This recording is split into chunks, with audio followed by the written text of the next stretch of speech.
everyone, welcome back to another early LEGO Star Wars 2022 review. Today we have the 75322 Hoth ATST. This has a January 1st release for a $49.99 price point. It comes with 586 pieces, is recommended for ages 9 and up. You get 3 minifigures, and of course this set definitely goes along with the Snowtrooper Battle Pack and also even the UCS AT-AT, which I'll bring out in a second so you guys can see how those scale. So first off, let's go ahead and talk a little bit about the box art. Of course, you have the Hoth environment background with the snowy stuff. You also do have a little hill on the left side here. You can see the brick-built probe droid battling the Hoth Rebel Trooper and the snowy Chewbacca, or the Snowbacca minifigure that I might accidentally call in today's video.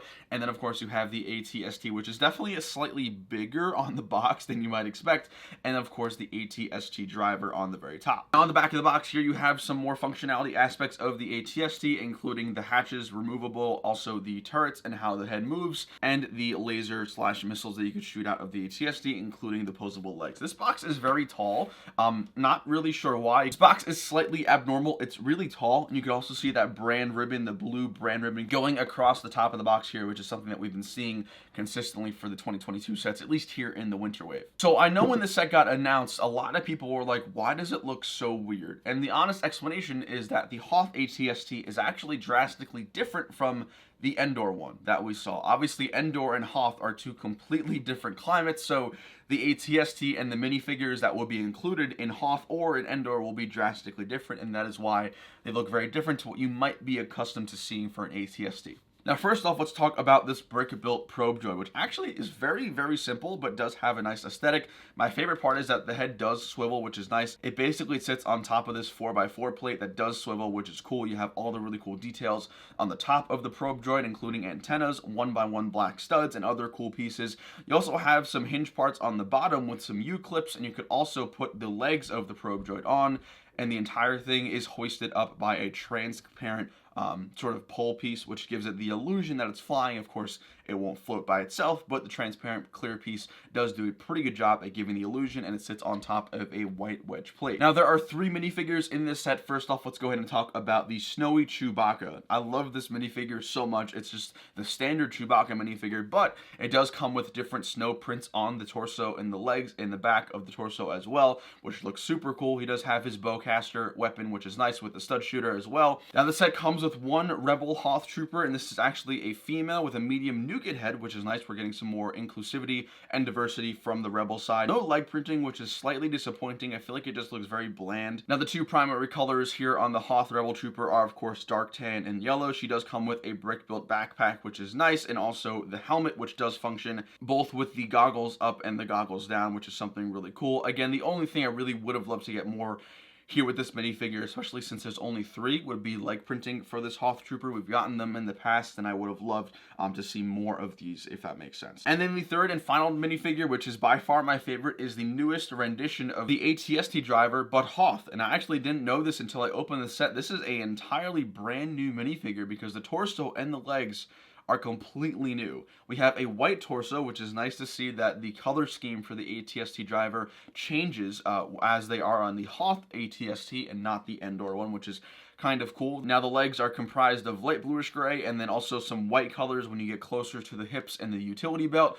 The ATST Driver does also come with the nice helmet mold that we've seen in the past, as well as 2 different faces. You could see here for the ATST Driver a really, really cool minifigure. The only thing that can make this like a 10 out of 10 is arm printing. Not that I was expecting that necessarily, but it's really nice to see that we're getting a brand new ATST Driver for the ATST on Hoth, which makes sense. So the minifigure selection for this set is definitely a thumbs up. I just would have loved to see some leg printing for the Hoth Rebel Trooper, but other than that, let's talk about the ATST.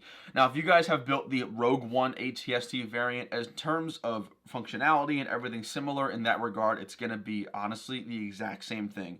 You do have the knob on the back of the ATST, which does control how the head swivels, and it's very smooth, seamless. It does go 360, which is, I guess, a good thing. Not that necessarily any of us would necessarily need that, but it is basically built on this big turntable, and the knob does completely control it like that. Now, you also do have functionality in the legs and posability. You can't move the ankles and the feet, however, you can move the legs closer to where the hip joint is. It uses these sort of round Technic round joints that we've seen very similarly in a lot of sets in the past. And it's, again, a good function, so if it's not broke, why fix it? It looks good, especially with the colors. You can see here the details on the legs as well. You have some greebling and some sort of small modularity included in the Hoth ATST, which is a good thing just to make it look not completely bare bones, but it is worth mentioning as you get lower towards the ATST, especially around the ankles to around where the legs start to go. It does look a little bit bare bones. I would have loved to see some covering up on the sides here to cover up the blue Technic pins and also just the overexposed like Technic areas. That would have been nice, but honestly, it's not a deal breaker. There is one weird thing I thought was kind of odd about the ATST, and maybe this is just me when I missed it in this review copy, but there is no way for the ATST driver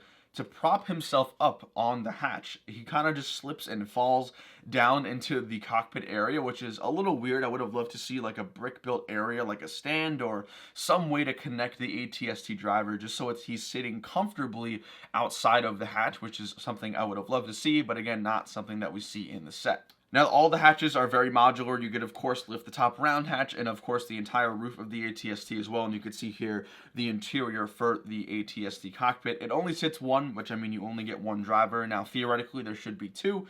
But, of course, this is a downscaled version of it. You also have the heads-up display, the control panel, the seat, all that good stuff right there inside the cockpit. Now, as you move towards the side panels of the ATST, I absolutely love the detail. We have the inclusion of the new 2x6 wedge plates, which are really, really cool parts, and I'm happy that we're getting more of them in LEGO sets, and I think the angles are achieved perfectly on this ATST. You do have two side turrets that are posable that go up and down, as well as the front dual blasters for the ATST. Now, I know you guys want to see how this thing compares to the AT-AT UCS, so let's go ahead and get that. This is the Hoth AT-AT UCS, and this is the Hoth ATST. They pair really, really well. It goes up to about the middle ankle joint right here, which is nice. I actually love the scaling of how this works.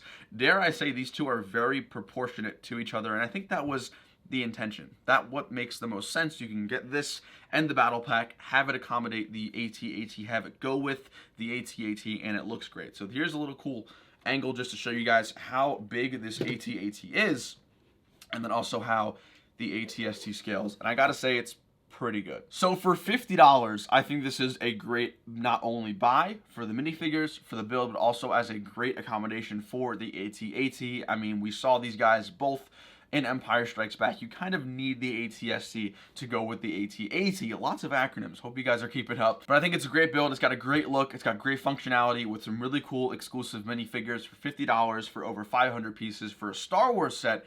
I gotta give it my full thumbs up. So hope you guys enjoyed today's review. If you guys did, drop a like down below. Make sure you subscribe for more early 2022 sets reviews coming up very soon. Let me know what you guys think of this. How do they compare with each other? I want to know what you guys think down below in the comments. That's all we got for today, guys. Hope you all enjoyed. I'll see you later. Take it easy. Peace.